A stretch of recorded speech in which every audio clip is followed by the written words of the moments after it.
Aku pening kepala guys. Ikan arowana aku tak nak makan. Tak nak makan pelet.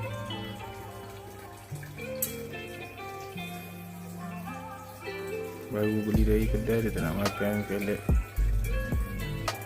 Puasa ni, puasa besok ni. Puasa dulu sehari dua, kita tengok macam mana.